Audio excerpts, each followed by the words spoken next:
हमारी संस्कृति, हमारे संस्कार सदा रहें हमारे साथ। भारत ऋषि मुनियों का देश रहा है। प्रभु श्री राम की जन्मभूमि रही है। राम राज्य में प्रभु श्री राम को काल्पनिक कहने वाले लोग एवं उनसे जुड़ी हुई चीजों को मात्र एक छलावा बताना, और क्या है राम सेतु का रहस्य और क्यों यह हमेशा विवादित मुद्दा रहा है।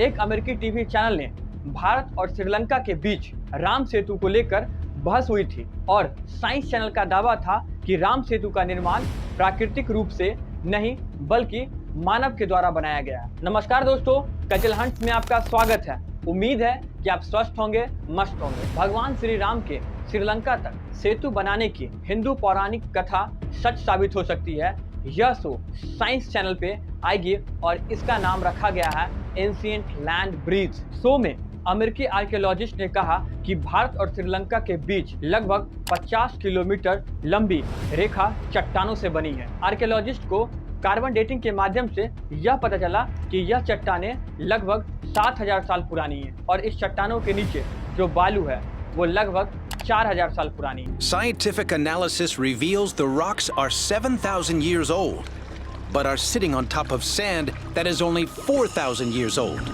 नासा की सैटेलाइट तस्वीरें एवं अन्य प्रमाणों से विशेषज्ञ यह बताते हैं कि चट्टानों और बालू के उम्र में विसंगति है कि इस पुल को इंसान नहीं बनाया होगा। हिस्टोरिकल आर्कियोलॉजिस्ट और सदर्न ऑरेगन यूनिवर्सिटी में पढ़ाने वाली चेल्सी रॉस बताती है कि बालू की उम्र चट्टानों की उम्र से भी ज्यादा है। इसका मतलब है कि कहानी में कुछ और है। Rocks on top of the sand actually predate the sand.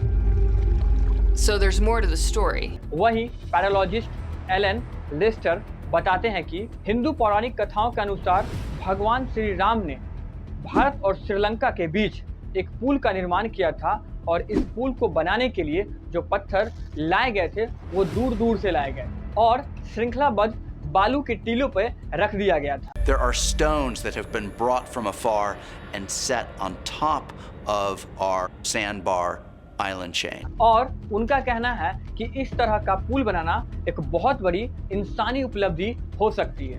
Bharat में रामेश्वरम के पास पंबन आइलैंड से लेकर नॉर्थ श्रीलंका के मन्नार आइलैंड के बीच समुद्र में सैलो वाटर वाला पथरीला इलाका 2005 से विवादित में है। तत्कालीन कांग्रेस सरकार ने सेतु सुंदरम शिपिंग कैनाल प्रोजेक्ट का ऐलान किया था, लेकिन इसके लिए समुद्र के उस भाग की खुदाई हुई थी जहां पे राम सेतु का बहुत नुकसान होना था, जहां पर एनवायरमेंटलिस्ट और ओशनोग्राफर इस बात को लेकर बहुत ज्यादा चिंतित थे। कई जानकारों ने इसके इकोनॉमिक कंडक्टिविटी पे भी सवाल उठाए थे। इस परियोजना का सबसे ज्यादा विरोध भारतीय जनता पार्टी एवं हिंदू संगठन ने की। वे चाहते थे कि राम सेतु को एक राष्ट्रीय स्मारक के रूप में घोषित किया जाए क्योंकि यह एक आस्था का विषय है। मोदी सरकार ने करोड़ों भारतीयों की भावनाओं को कद्र करते हुए सुप्रीम कोर्ट से यह कहा था कि राम सेतु से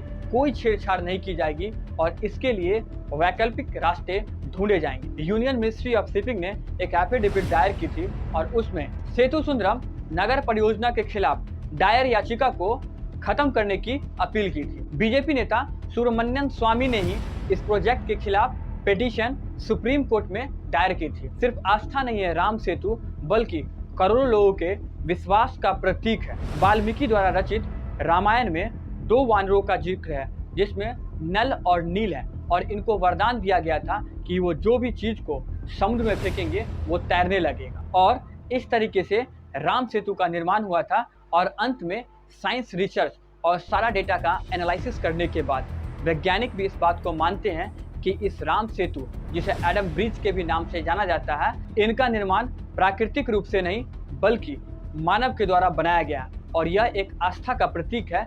इसमें किसी भी तरीके की छेड़छाड़ नहीं की जानी चाहिए। धन्यवाद।